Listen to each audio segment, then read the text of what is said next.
Well, you know, if it's fluid, I think you are. Everyone got an agreeable point for us to start talking. I think it's controlled.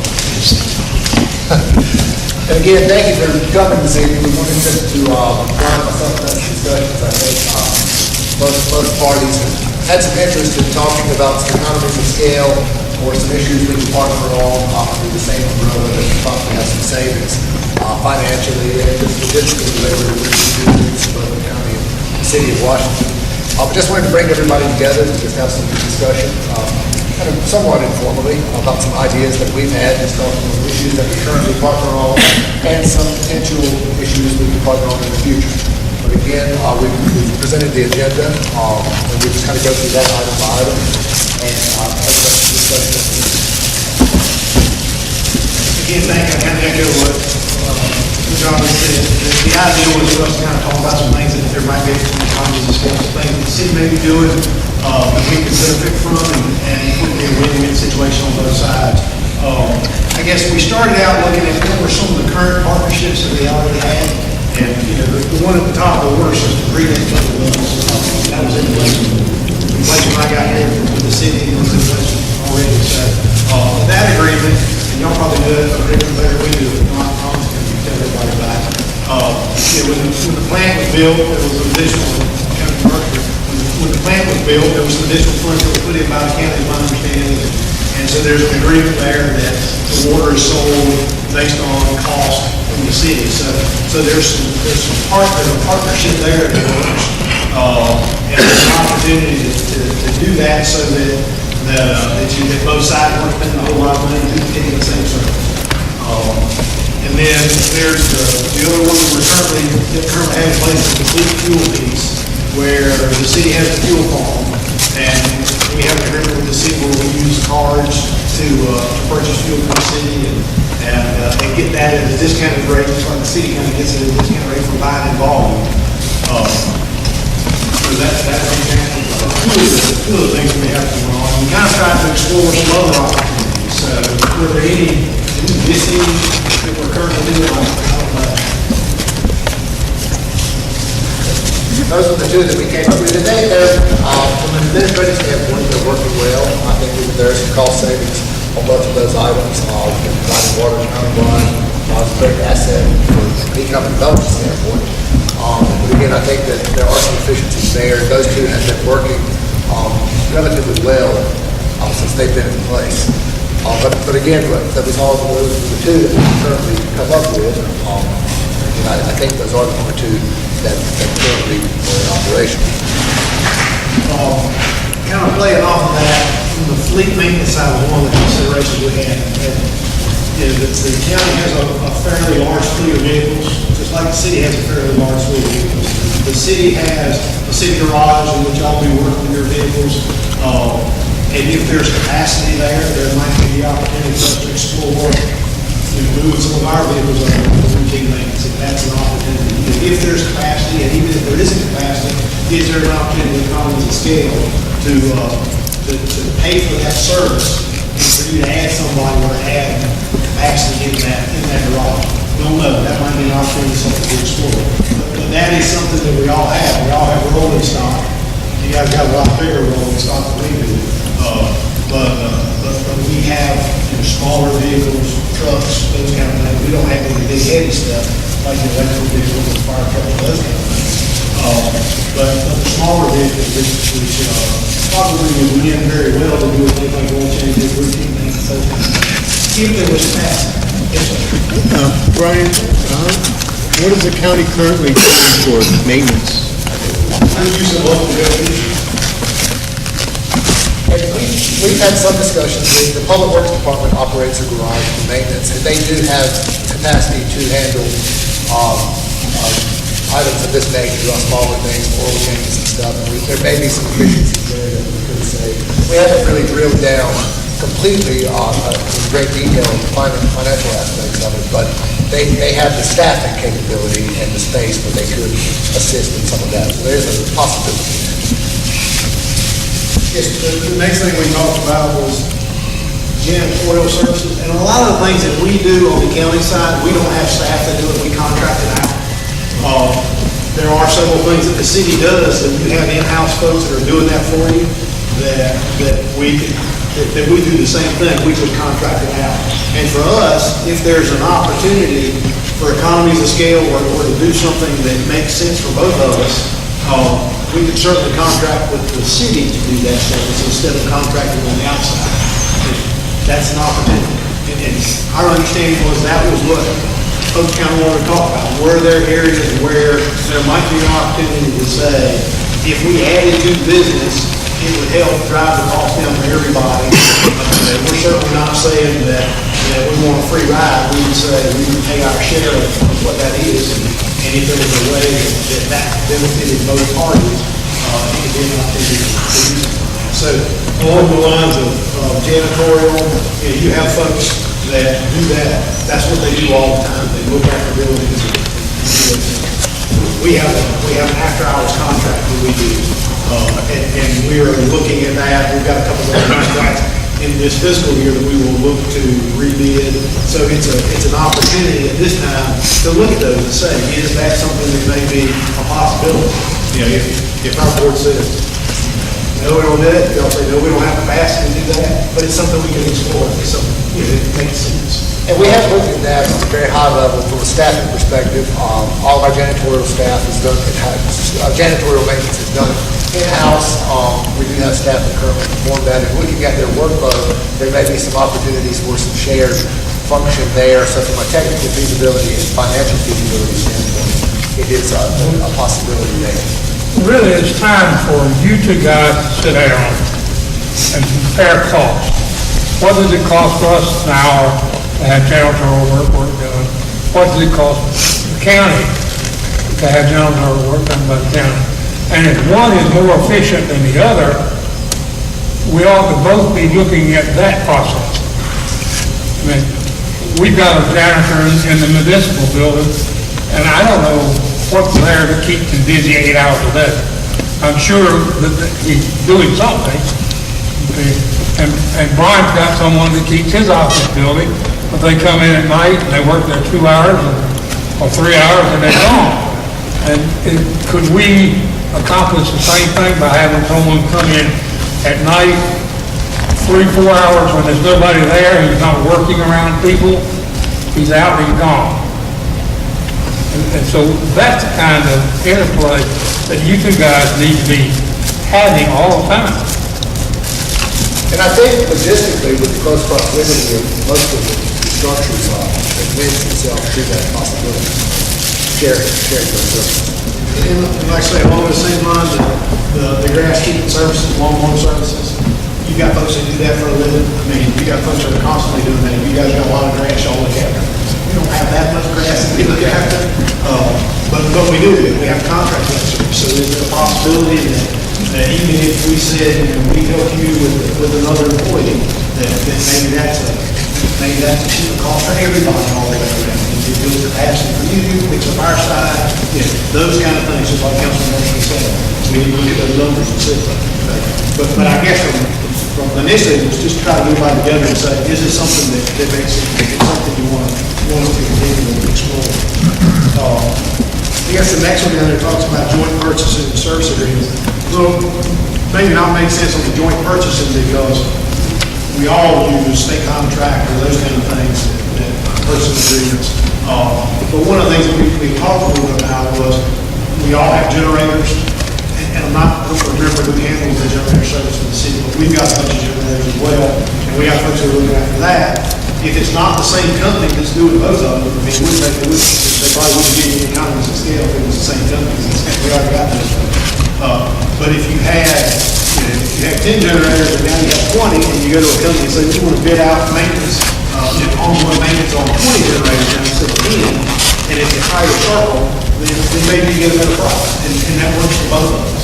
So that's an option. That's what we were about for service agreements, whether that's maintenance agreements on generators, whether it is HVAC maintenance agreements, where you've got folks who come in and say, we want you to come in and do PMs on the systems and do a twice a year PM on the HVAC systems.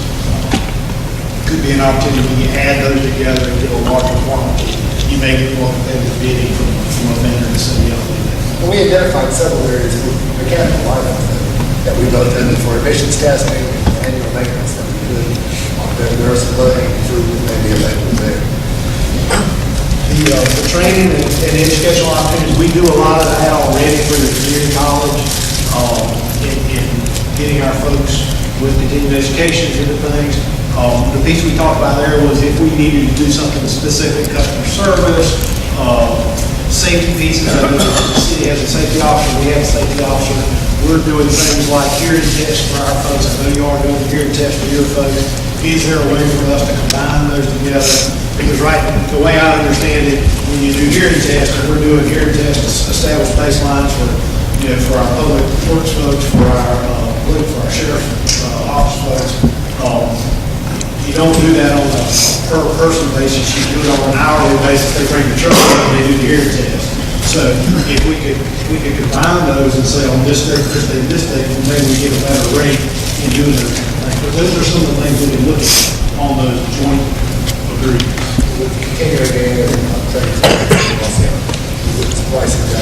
That would allow us that we have similar personnel that need that ongoing training. That we can share that, find some economies of scale there. The library services, I know that's been discussed in the past. We put that up there. We have had some discussions about, I know we've had some recent discussions about possible library expansion, adding additional space there. The majority of the library services here, the county operates as administrative. We can look at not necessarily co-mingling the two, but operating separately, sharing the same office space, splitting utilities, things of that nature, grounds maintenance, marketing stuff. Just from a general facility use standpoint, we can share the space, kind of centralized library location that to be central for that. I know that we have to look at that, but I think some discussions that we've had, they need their library function that operates here within the city is more of an administrative capacity, so there are some opportunities there to share the space, or an opportunity for the expansion to be shared moving forward. And our conversation about that, honestly, that would take a lot of work. There's a lot of coordination. There's a lot of dealing because the county is in the partnership with EHN, and there's some arrangements there. But if there's a way, the space that EHN for the county is in the city is really not the greatest space to work. And we're essentially duplicating the service. They do have a collection. The city's got a larger collection. They put computers out there for training for people to come in and use. The city has computers for people to do training and use. So we are kind of duplicating that service. Is there a way for us to combine that service? Maybe not completely intertwined, but is there a way to share space? If the city's going to expand, is there that opportunity, kind of like the previous water agreement, along that same model where maybe the county can say, okay, we recognize that and we'll participate in a portion of that that will allow for a space for EHN to do their administrative work out of, and then share that collection or add our collection in, how that would be. I don't want to give away too much from DHM, but we've had those conversations with DHM as well. That right now where that stands, we certainly don't have any extra space for library, and they're not in the greatest of spaces. So there ought to be an opportunity to work together and figure out some way to make that a better space for everybody. And even from a consumer standpoint, if you were just new to the city or the area and looking for a library, you would have one centralized location where library services were available. Reduce any confusion from that standpoint also. I mean, that's not our main focus, but I think just from a consumer standpoint, that would make sense. And technology has already done that for us anyway in some instances. Under the Cardinal system, the city is part of the Cardinal system, the library interchange piece, everybody across the state's a part of that already. So you can pretty much go to any library and get any book, or go to your library and get any book from any other library across the state. So technology's done a lot of that for us. We're just sitting in separate spaces right now. So maybe, I think there is an opportunity to do something along those lines that may be beneficial. It's difficult combining library services, and I've sat on 2 committees at the time, and I've sat on council, and in every case, we get to a certain point, and DHM says no. So the only way I see that you can ultimately work between the two of us is DHM has to get out of the picture. Well, I think from their perspective, if there's a way for an administrative piece, I mean, a lot of their stuff they're doing administratively is if there was a way to say, okay, we would get some space, and maybe the collection that's currently held here, we work out some agreement where that kind of is expanding. They're still doing their thing across a couple of counties. So I'm not sure, you know, that contract with DHM is a pretty interesting contract that to get in and out of. So I think there might be some ways to do some things, but it would be sticky and working through that. And I think the positive thing about that is that in our conversations previously with DHM, they recognize that something needs to be done. They're saying to us, we need more space, we need this, we need that. And what we're saying is, we just don't have that resource. We've got to look at a different resource to be able to provide that. There is a liability. Is there not a way for us to get together and figure that out? There's got to be a way to figure it out. You would still retain your identity, Right. two separate entities, but some marriage of the two. Largest contributor to DHM. You're the largest county, so you're the largest contributor. And if it becomes HM, they can't survive. That's right. You're right. Yeah, but also, this is one that drives me crazy, is you're sitting there sending $70,000 to every one of those things, and you don't have a dime for the Brown Library, which I guarantee you has twice as much traffic as all three of them do in a year. And they've got Brown Library got a whole lot of stuff in it, and I was just sitting here thinking that, you know, if you ran your operations out of the Brown Library to the other three and send them 70 and send us the rest of what you throwing in the Beaufort Heights, because I'm not sure at all you're not paying for Martin County and Hyde County. Yeah, the way that agreement is. I don't know how they do it, they're charging you for your warehouse. There's some administrative fee that helps support administration across all the counties. And we do pay into that, and I think that's on a per capita basis, maybe, I'm not really sure. But the other money stays in Rankin County. We're paying just for our libraries, and then there's an administrative fee that goes on to support everything. So it's not a tremendous amount, but Councilman Mercer makes the clear point that if Beaufort County walked away from DHM essentially would collapse because they don't have the resources. It would be very difficult for them on the other side, on the administrative side. So, but I think there's got to be an opportunity for us to do that. And I think they recognize that as well. Yeah, and that would be the last thing we would want to do, less library opportunity, but it was some way to, find some way to mesh that together. And as we talk about libraries, let us be cognizant of the fact that the traditional library is no longer a model in this world today. The traditional usage for libraries has gone away. What we've found now is we're finding people coming for our information system for use of computers. And that's what a lot of our patrons are coming into our library system for. So we would need some help to make sure that that can continue and can expand. Digital literacy is one of the major issues throughout the state. As you all know, in the East, we have very little high-speed internet. And high-speed internet is what people are coming for. They're coming for classes, they're coming for education, they're coming for training, they're coming for access to other services. So a library that just has books and magazines is a part of an antiquated philosophy. And we need to look at moving forward with how to make the library of tomorrow here today. Right. And I think we would need to be cognizant of our library service delivery, but I think that's a different component to that equation.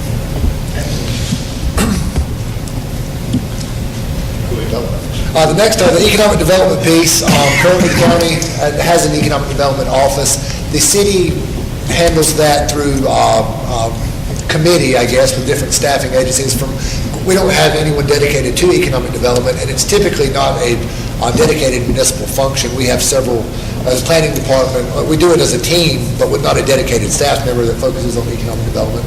But I think we could increase some of the partnership with the county as far as concentrated efforts for job growth and development, traditional retail within the city, and even looking at incentive packages through utilities, since we do operate the electric utility, working with them to recruit larger scale business for industrial parks and things of that nature. But there's not really one particular thing that we identified with that, but just to increase communication from an economic development standpoint. And again, from the economic development standpoint, I mean, there is a partnership that exists there already out in the joint park, the industrial park. So there's a partnership there as well. It's more of just a land ownership partnership, but there is still some partnership that goes along with that already about how that all works. So, planning and GIS from the county side. Don't you feel that the current economic development process is working well? I do. Yes, I do. oh, yes, definitely. Yeah, I think we're just trying to explore other opportunities. Are there ways to enhance that? To me, that's an ongoing partnership, and you know, I've sat on that committee for several years now, and I think it works Martin's well. doing a pretty good job. Yes, sir. And he's bringing people in. We're gonna have a difficult time attracting a new industry. And we're gonna have something that's 25, 30 employees. We're not gonna get that 150, 250, or 500, simply because we don't have the manpower, nor do we have the education skills that are needed. And there are some really strong partnerships that are going on right now between the county, the city, the community college, the workforce development folks, the K-12 system that's in the county, to try to build that pipeline for education for kids. So that, we're having conversations across all those major industries saying, okay, tell us, potash or nutrient is saying, in the next however many years, they've got 14 folks that are going to retire. Where is that pipeline of folks that are going to feed them? And just with all of our industries. So there's a lot of partnerships that are going on across all entities to work on that, to say, identify those kids early on. And that's not high school kids, that's middle school kids, to say there are opportunities in Beaufort County and in Washington. You don't have to go to Raleigh, you don't have to go to Charlotte, you don't have to leave the state to have a really good job and to be to be able to be where you grew up and enjoy the outdoors and all the different things that the environment and surroundings bring you here. It's actually been very, very encouraging to see. It seems that there's been a structure that's developed more or less organically, and Martin is very much at the center of it, working with groups, various organizations, and you see it in play quite a bit. Some of the downtown groups, the chamber, regular meetings, regular coordination and communication. So that there is, you're right, there's a great deal of activity there. And, there may be ways for the city to participate in that more actively. I think what you'll hear, and it goes to Council Mercer's point, we are not going to hit the $200,000, $500,000 job industries. Our sweet spot is helping our existing industries grow and expand their footprint, and then it's going to be the smaller industries, the 40, 50s, the 20, 30, 40, 50s companies. It's going to be in non-traditional. They work off of other things and cluster around those on a specific sector. But being able, because you get that all the time from what you hear in economic development, you hear from your local folks, well, why are you chasing somebody outside? Don't forget about the folks who brought you to the dance. Help dance the folks who brought you, and let's help those folks with whatever programs the state's putting out in economic incentives and what we can do locally to help our local businesses grow and expand. And we've been very fortunate over the years that educational process associated with the economic development. I know at Texas Gulf or New Jersey or whatever they are now, there were many pieces of specialized equipment that took special training to work on and to weld and to do whatever needed to be done. And working through the community college, we had trained people to do that. And because those trained people were here in Beaufort County, Monroe County got a plant at the trans park because people were here that knew how to do the welding that they needed. Well, before we keep handing out warm fuzzies all around, we are pretty much getting our proverbial buttocks handed to us by Craven County, Pitt County, and even Martin County to our north when it comes to economic development. I see a lot of deficiencies and a lot of things to be done differently. And if we're going to have a real discussion about economic development, we've got to go way beyond what's happened around Washington and what needs to happen throughout the whole county. And we're not going to get industry, and we're not promoting property. So that needs to be considered, 100%. But I'm not here to talk about that tonight. I'm here to talk about the 900-pound gorilla that's in the room. And we talk about a lot of efficiencies and a lot of ways we need to save money working together. I think they're all good, but they're small potatoes. One place where Beaufort County is spending a lot of money, and I've been gone for 4 years, I've come back, and I'm seeing now with fresh eyes how we're spending money, where we're spending money. And one of the largest deficiencies we have in economy of scale is having 2 EMS services in Beaufort County. In the past, Washington would handle a good bit of Beaufort County's EMS, and we paid Washington money. And we would negotiate and jockey around the positions. But in the final analysis, we always came out ahead, and I think the city came out ahead as well. Right now, I could be wrong, but I would say, and I'm coming in with new eyes too, as well as fresh eyes, but I think we're spending money to the extent that we are overserved out in the county and underserved here locally on an economy of scale basis.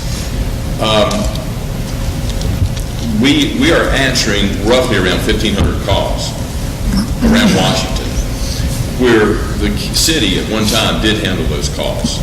And that is probably the bulk of our business right now through EMS. Now, I'm wondering, what can we do without completely stripping out our EMS system? How can we work with the city to work with you? We can become more efficient, and you can become more efficient. Understanding the commissioners would have to make some drastic changes, but the city would have to make some changes as well, and I'm hoping that we could all save some money and have a better service when it's all over with. And you're talking about we need money for this and that, the city needs money for things.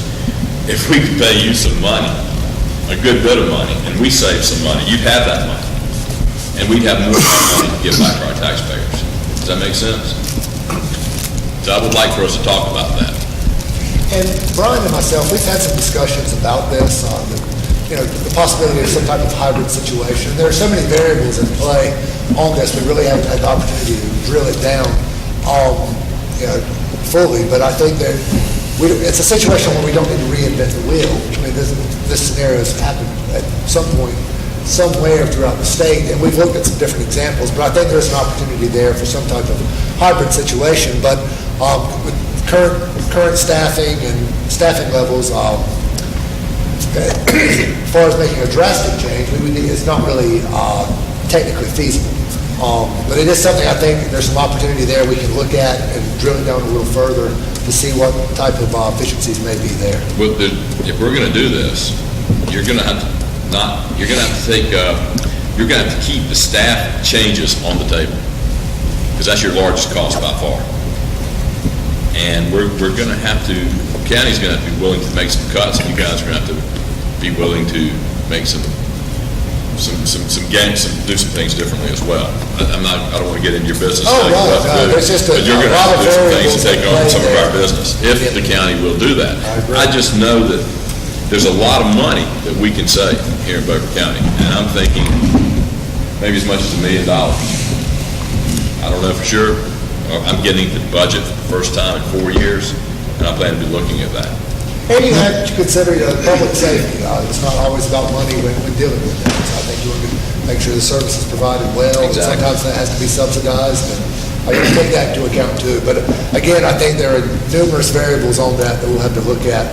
And it's something we have had some initial discussions on, so we're hopeful that we can move that forward. I don't think we'll ever get back to the savings that we once had in Beaufort County. I think that train's left the station. I don't know if the EMS service can be viewed as an economic engine. It's a service that we have to subsidize and we provide, and we try to do it as well as we can for all the citizens. Frank, just for a minute, let's go back to what you said earlier and briefly talk about the workforce.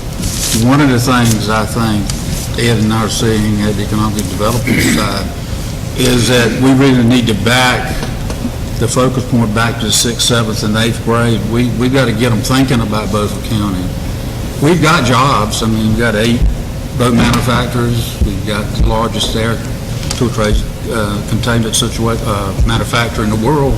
So there's jobs here, good paying jobs, but it seems like by the time they get in that high school, they've already, they have no idea what's available and the amount of money that can be made in this county. So, and again, starting with those soft skills, I think if we can start them back down to the 6th, 7th, and 8th grade, and educate them on the soft skills, educate them on what's available in Beaufort County and all the resources here. I think that's what that I keep seeing every time we go out and we have people come in. We've got jobs. One of the problems we've got right now, we don't have job seekers. And so we've got to educate them. The jobs are here, and we've got to educate them on where they are, what that skill set they need. But we need job seekers, and that's, again, I think the early college is turning out to be a wonderful tool, but we've got to back it back down, I think, just a little bit more. I agree. And to create that conduit between the people, the employees and the employer, just to make them aware that it's here. First, one of the first steps, and I've heard this, if the county and the city will pull together and get things done, that will give them more confidence in where we're going and how to get there. Somebody has got to lead, and the county and the city get together and lead. I think some of the younger people will follow. And then I had a meeting a few months ago is that, some of the well-educated people get these jobs, they'll stay for a while, and then they'll leave. But you got some people that don't have education that can learn how to do a job, and they're being left out. And you need to take time with them. And from what I understand, 9 times out of 10, they will stay. So we need to get together, city and county both, and find out where we are, what we can do to help and encourage our young people to stay here and work on jobs that we need done here in Beaufort County. And if we show that we are pulling together, other people will see what we're doing here, and we'll be glad to come here and get something started. You're right, Councilman Brooks. I think, in our education system, for a lot of years, we said you got to go get a 4-year degree. And we pointed everybody in a 4-year degree path. And not everybody wants a 4-year degree. Not everybody needs a 4-year degree. Right. And we got away from what is coming back now is what they call, it used to be shop. Mm-hmm. Now it's career technical education, CTE. It's plumbers, it's electricians, it's bricklayers. It's folks that have a trade that make a really, really good living.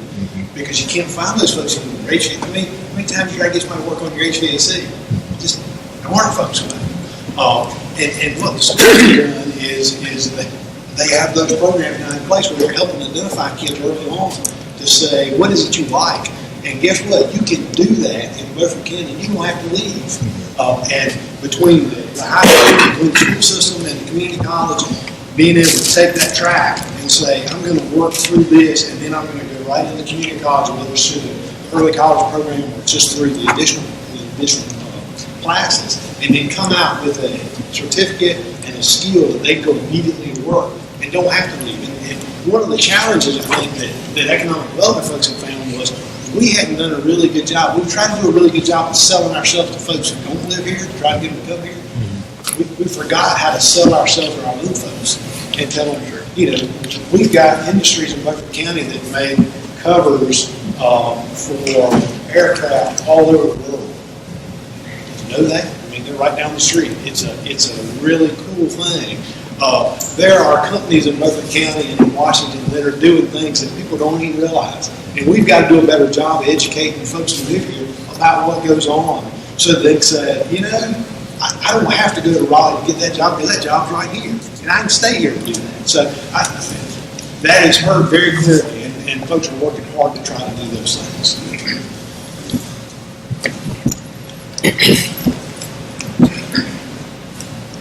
And again, just to add on that, the economic development piece, it's hard. Economic development is very difficult. The educational piece is important. There's a lot of different variables, but I think that illustrates the need for the partnership. We have to work together with the community colleges, with the school system, and use every resource we have to make that successful. There's just a lot of moving parts. And we got to do a better job of telling our own story. We fall down on that sometimes. We don't tell our own story. And we got to do a better job of telling our story to the people. The plan, the GIS piece, that's something we talked a little bit about. The city has a planning staff.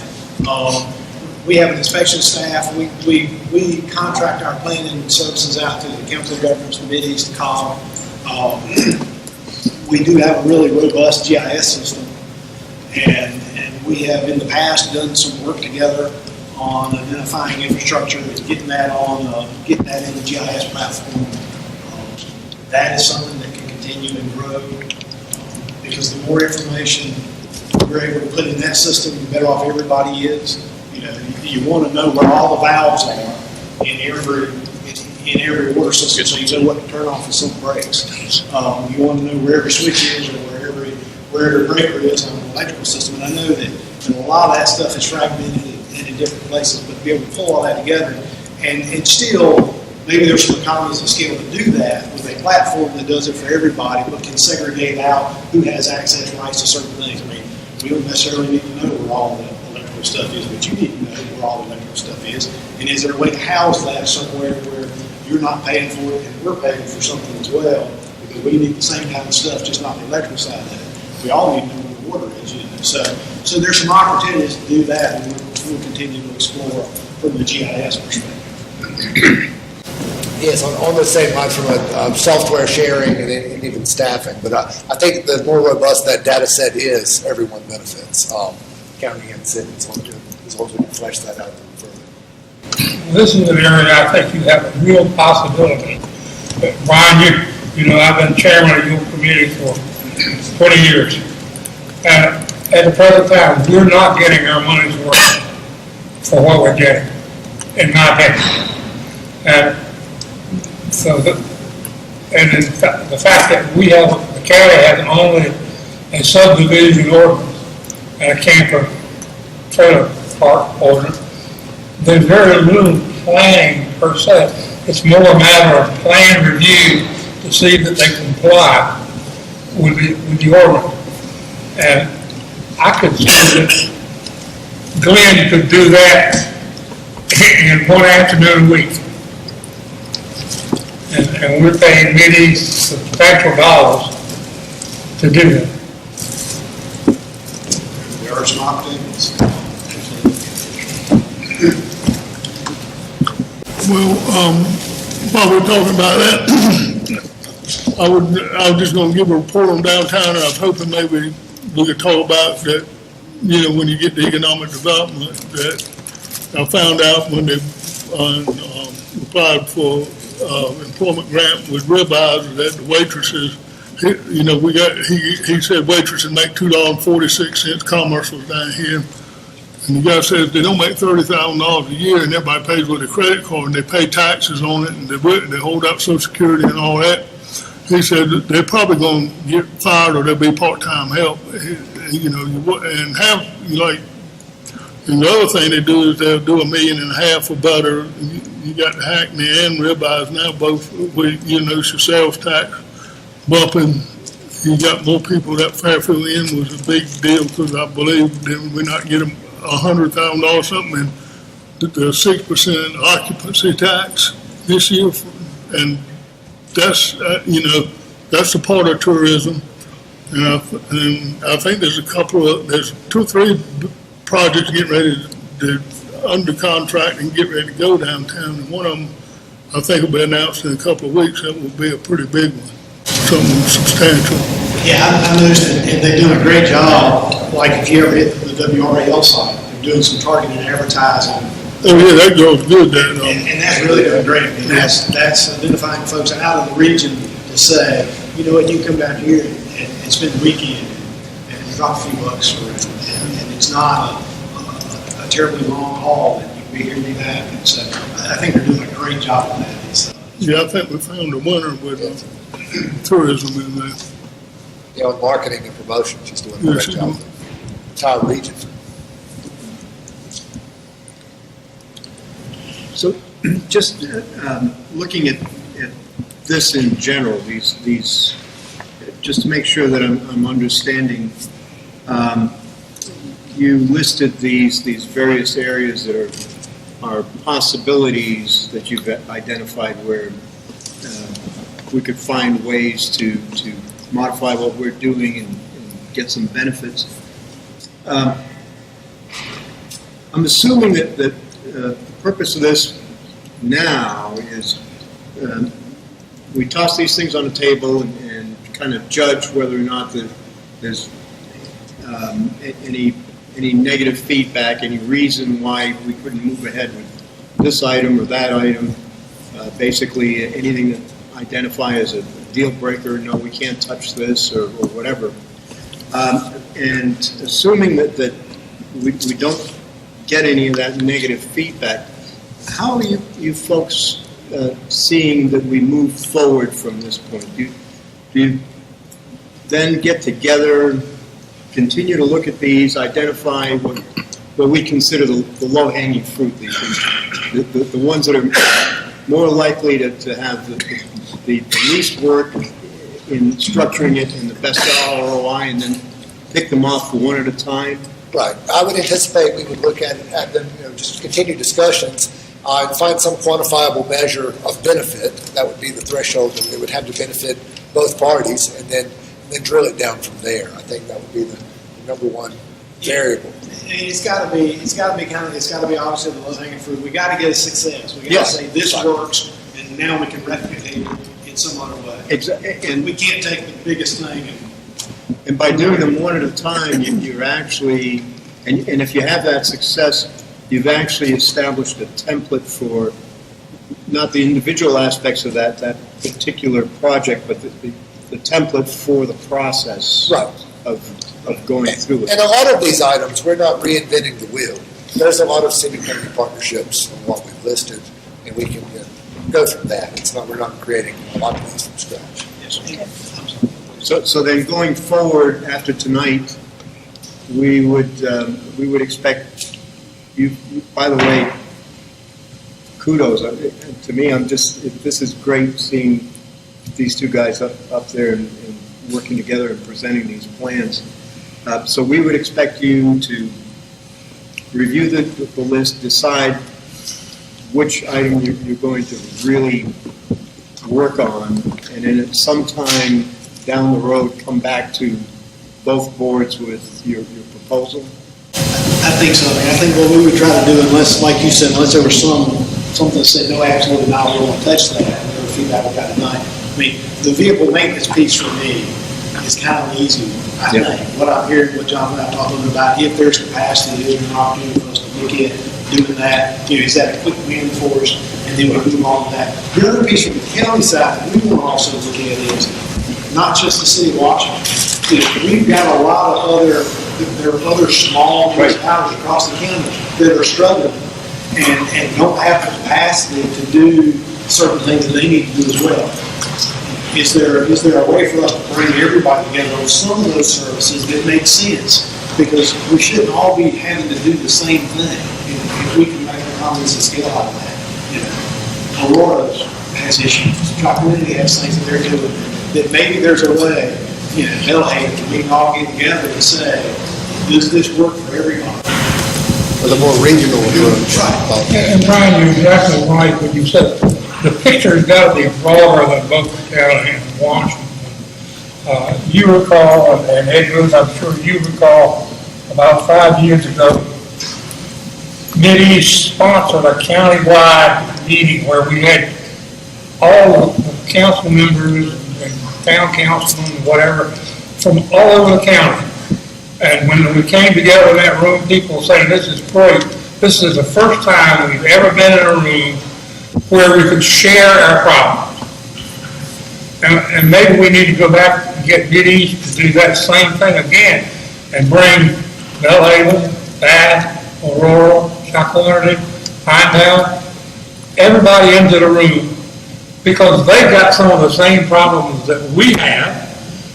They're on a smaller scale, but it's the same problem. And if we found a solution, maybe we can share it with them. So, and of course, I think Mr. Wyman has moved on to the next step. My last full-time job was an organization that really believed in goal setting. And I think before we leave here tonight, we should establish 2 or 3 goals for you two guys to work on. And set a time and say we're coming back at the end of that time frame and get a report as to where you are on those goals and what you found out. And maybe when you sit down and look at it, you come to the conclusion this won't work. And you can tell us that. But at the same time, you find this one has got a real possibility of working if we can do this and that. And then we have to make the decision whether to proceed or not.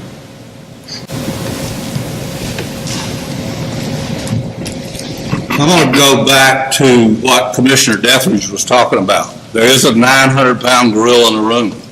There's $1 million savings in making EMS efficient between the two of us, and about half of that would go to the city, about half of that would go to the county. That $1 million is a lot more than if you take these 8 or 9 small items and add them together. And I don't know why EMS was left off of this schedule. The county is definitely subsidizing EMS. You guys are making most of the calls.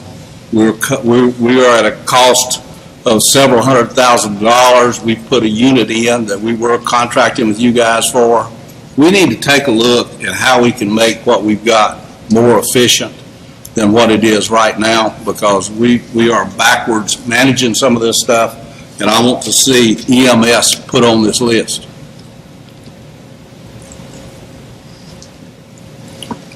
And I think it is something we can discuss. I think just why it was omitted was just kind of expectation management. We wanted to look at some of the lower hanging fruit.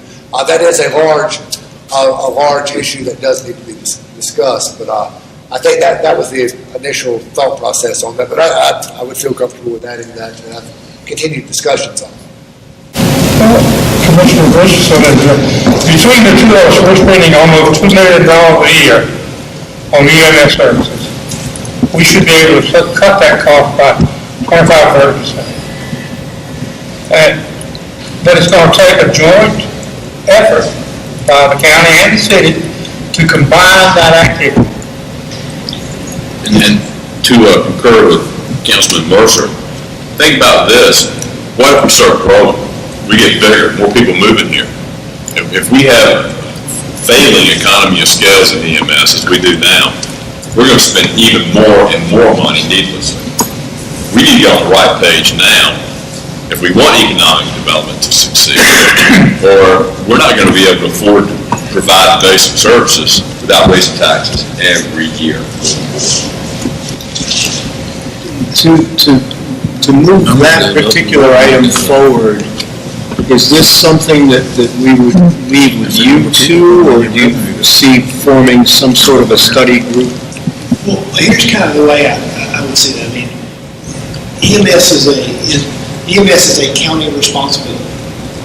By statute, it is a county responsibility. If it's provided by the county, either personally by the county, through the county employees, or through a contract with other folks.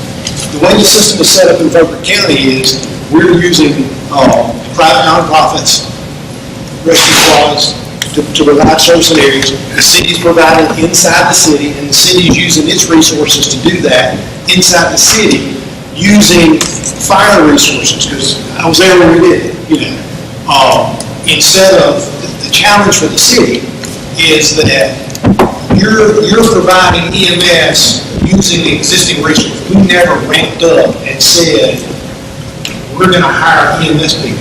We used fire people with dual certifications to run EMS at the city. We put paramedic service in the city. So for you to say, we're going to shift EMS and say, okay, we're going to get out of the EMS business and let the county handle that so you can move your units and be more efficient in how you cover the area. Because the Board of Commissioners has said, we want to provide paramedic level coverage from border to border. That's why the system was built the way it was. We want paramedic coverage from border to border. So in order to do that, if you did that and said, we're going to get out of that business, you lose the revenue side, but you still have the expense side, right? Because you can't say we're getting rid of folks, because you got to have firemen to run the fire calls. So that's the challenge that you have on that side.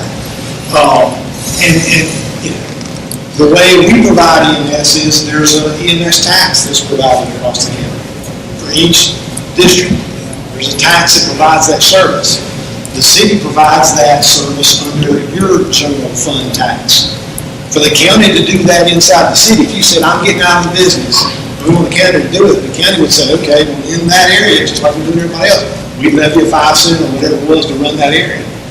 There are some challenges. I mean, we're working together as hard as we can to keep people certified, to find folks.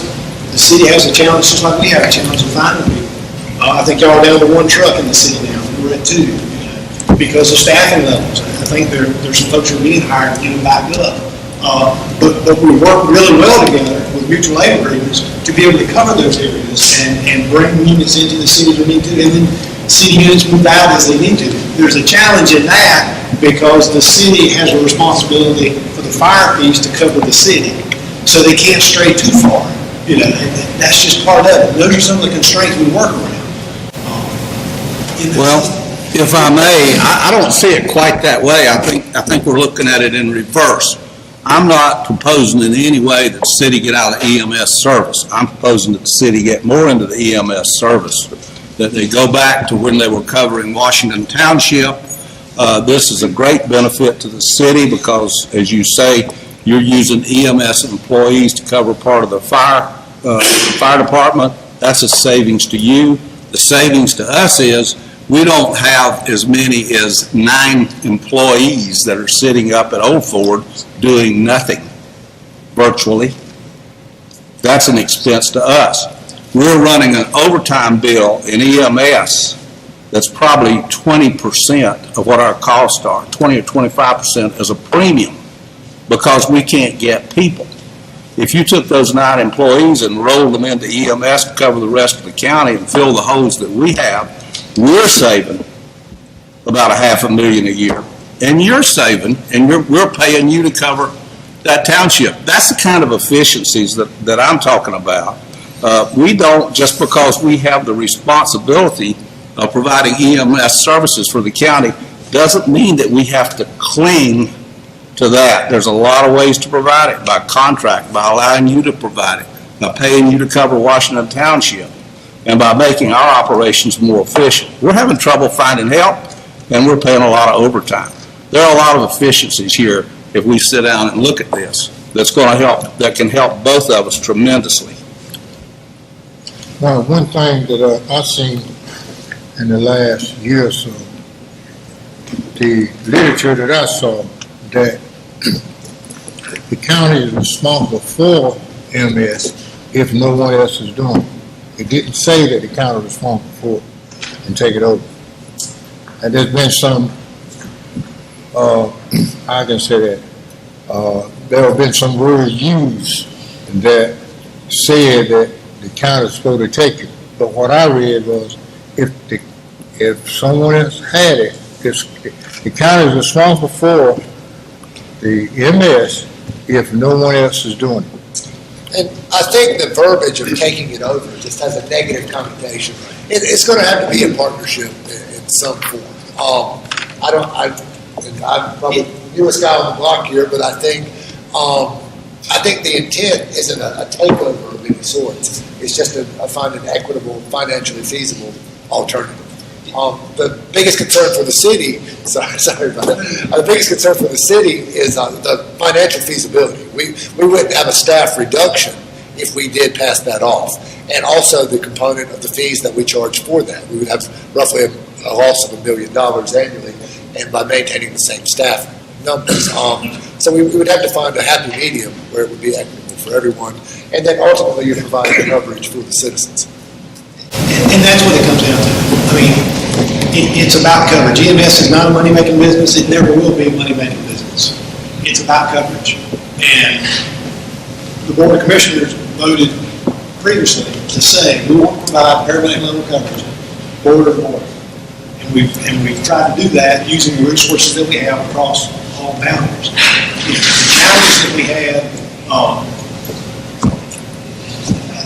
I don't know if we even relitigate all that. Are there some opportunities for us to do some things together? Absolutely, and we're doing things together. But if you want huge savings, you got to cut service. You got to do away with service. And if that's what you want to do, then the governing bodies of whichever entity says we want to do away with that service. But that's not our call. From my perspective, I'm working off what our board directed us to do several years ago. Are there some ways to work? Absolutely. Are we doing that? Absolutely. We'll continue to do that. Being the old man in the room and having had my finger on a lot of pies over the years, I was one of the original members of the rescue squad when it was formed. And at that time, we were wreck chasers. And we were very fortunate that we had a doctor that did our training. And so we got a lot of better training than a lot of the other organizations. And then we became, in the early 60s, the second squad in the state to have intermediate, or we moved up from an EMT to an intermediate. The Washington Rescue Squad and the squads in the county have evolved over a period of time.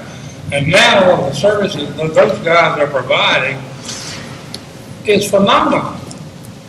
And I think what Commissioner Richardson and I say is that we've evolved over the years. We need to look at the next step and see if there's another step we need to take to provide better services for the citizens of the county. And I think they're all. I think there's things like community paramedicine where you partner with the hospital on some things because they're getting dinged when they have a patient that goes back after a certain amount of time, they get dinged financially. I think there are opportunities to keep folks. If you're going to provide a certain level of service, a very good level of service, is there downtime? Absolutely there's downtime. Is there a way to make use of that downtime? Yeah, there is. Is there a way to gain a revenue stream off of some of that downtime? I think there is. And what you'll hear, you've probably heard, I don't know if you hear this, but Dr. Walden's talking about some of those things today. As Medicare transformation occurs, as Medicaid transformation occurs, they're looking at a model where they're paying for performance, they're not paying per service. So it makes sense to keep people out of the hospital, treat them close to home, and do things that are more efficient. So there's some opportunities to do that, and to keep our folks busy, keep your folks busy, and provide that base level of care, that base level of coverage. Because otherwise, you're decreasing the level of coverage, and I'm not sure that's what you want to do. If it is, you just need to say that's what you want to do. I don't think that's where you want to go. I don't think anybody See, wants. there's one thing that, No, you go ahead, Rick. there's one thing that we haven't really thought about is our fire, what you call it, rating is lower now than what it been did. And if we start to change stuff and get rid of some firemen, then our ratings can go down. And we don't want that to go down. And we need to stay where we are, because I think we're the lowest we've been in a long time, if I'm not From mistaken. your perspective, you've got a level of service and you've got an ISO rating that you don't want to jeopardize. And Right. that takes a certain level of folks. I remember having a conversation with Chief Rose. Okay, well, if we do this, what does that take? I said, can't do that. I gotta have that group of folks to be able to provide this level of service. So you work within those constraints. I don't think anybody wants to cut our level of service. However, there's got to be a way that we can find some economy of scale by working together closely. We need to have another meeting or two. Probably put EMS on this sheet next time. And maybe in between then and now, maybe we'll all have a chance to look at it in the budget, look at what we're spending, maybe take a closer look as commissioners and council people, looking at the actual numbers, and maybe we'll be able to put a pencil to it and be able to come up with some efficiencies and meet and talk about it, look at the pros and cons next time. And we need to charge our managers was setting up another date probably after budget. Well, you know, you said a few minutes ago, I thought I heard a few minutes ago, is work on the smaller things first and get them that you know, or you feel like you can go ahead and get them changed. And then come back to the rest of it. Yeah, the smaller things, this stuff can probably be done in this budget cycle, but I think EMS is going to take another budget cycle. So we can knock out the small stuff now. Then we can move to the bigger stuff, say in 4 months. We all have a slow period, right? Let's work on EMS after budget. That's my suggestion. Sounds like we have the makings of a dual track here anyway. Right, I think they can be done simultaneously. Some slight review, I don't know what sort of level of detail we would get to on the EMS portion. But, I mean, we can look at the lower hanging fruit as well as the EMS simultaneously. Then set a date in the future, in 3 months or so, 1st of August, mid-August, to reconvene and kind of see where we are. I think the intent with our discussions wasn't to really impact current budget drastically. We just wanted to get some stuff out there. We're both pretty far down the budget process, and a lot of these items listed aren't going to drastically affect any revenues or expenditures, but just something where we can kind of make some connections and open some lines of communications to find some efficiencies. But again, I think we can do all of them simultaneously. Maybe reconvene sometime in August after the new budget's in place and moving forward. But we could add EMS to this list. We may even come up with a few more between now and then as well. We'll have to hold all of us to that. It's up to all of us to want to meet again. I would add this for everybody to consider and take home with you. At the end of the day, we serve the same people. Doesn't matter what you call yourself, where you live, you serve the same people in this county. And we need to remember why we initially ran for office. If we don't remember why, we need to look in the mirror and say, this is why. Because they're looking to us for guidance. This entire county is looking for us for guidance and forward motion.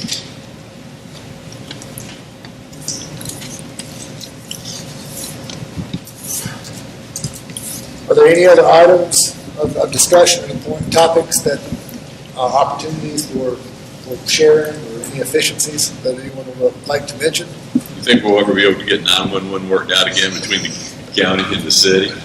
I don't remember losing that when I was a commissioner. I thought we worked pretty well together. I mean, there was inadequacies, but I guess is that bill already been rung? Can't be unrung? I would see it as an opportunity. I mean, we can, anything's on the table, as far as I'm concerned, but I'm sure. Exactly. I'm not sure exactly. Down The city had days, I mean, the city right now the call comes into the PSAP. If it's in the city, it gets transferred back to the city and they handle it. But the current setup, I think, is fairly efficient.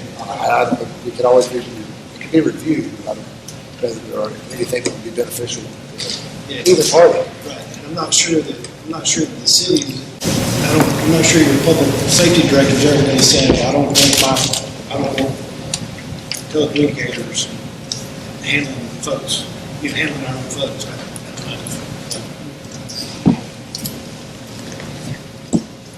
That would be something that the city would have to say. What you mean handling folks? Well, I mean, right now, you've got telecommunicators who are constantly dealing with your police officers. They have more internal control. So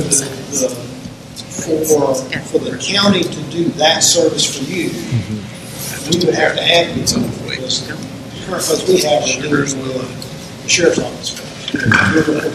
And we would face a staff reduction. It seems to be working. Yeah, I mean, I think, well now. Because I argued the other side of it when I was with the city. I mean, it made sense for us to have our own public safety folks dealing with public safety folks. You have the internal control. And the call routing is automatic, right? Call routing is all that. So do we have any problem with it now, some of it now? Not that I'm aware of. I think it's working efficiently. That's my understanding. So going forward, we would then leave it to you two to select a date could call us all back? Right, yeah, I would just say if it's agreeable for what we provided on the list, plus the EMS subject, to maybe reconvene mid-August. That gives us roughly 3 months, a little over, and discuss some items then. Chairman Elliott, is it reasonable for this group to select a number of items, give them to the managers, and set a date, not less than 3 months, but not more than 6 months, for them to come back and give? I'd like to recommend 5 items, 3 of which I think they can knock out very shortly, which would be fleet maintenance and janitorial services and a joint purchasing service agreement. 2 that I think are longer range are library services and EMS services. And that's 5 goals for them to work on. And 5 to me is a reasonable number, 5 or 6. If you get much beyond that, it's cumbersome. Yeah, we'll focus on that.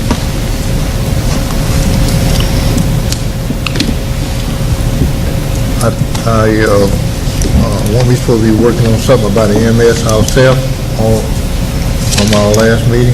Yes, it's just internally, just looking at how that would look if we were to divide it out, All right. staffing standpoint. But I think that would all go into the same analysis. All right. But it was my understanding, judged by what Stan was saying a minute ago, that the EMS portion would not be dealt with here in the short term, but it would be a long-term thing. So, and I think also that with the issues with the library will probably turn out to be a bit tedious as well. So I'm thinking all these other things that you could go ahead and clean up, if you went on and got the actual numbers to make that happen, I think it would be a lot better. And then we can continue to have the discussions about the library as well as the EMS. That's my train of thought.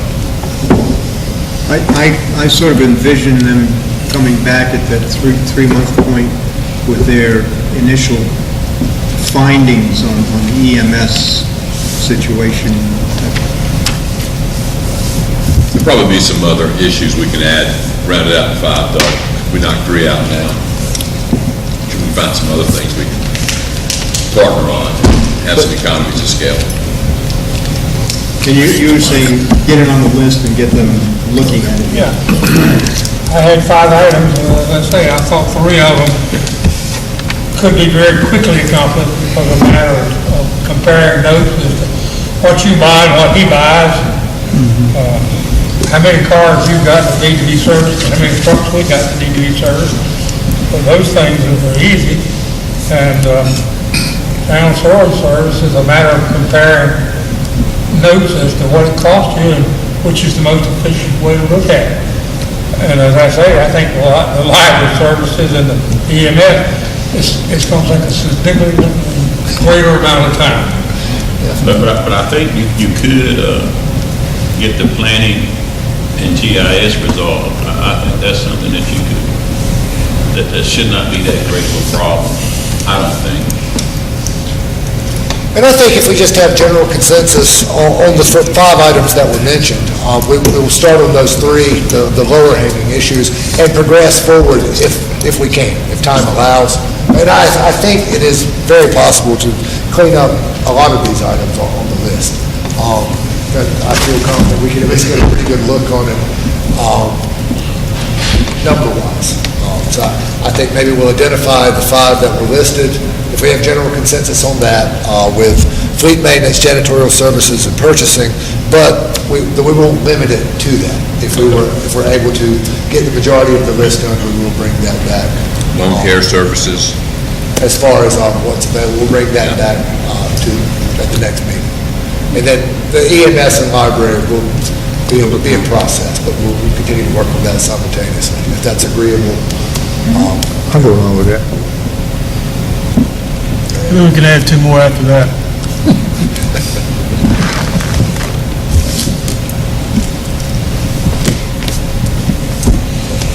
Anything else? Any additional items? Again, I want to thank everyone for coming out, having some open discussion. I think this is beneficial. Hopefully we can and find some partnerships here, and some good stuff will come from this. Appreciate what you two guys have done. It's a great start. Motion to adjourn. So moved. Second. Second. All in favor? For all of them.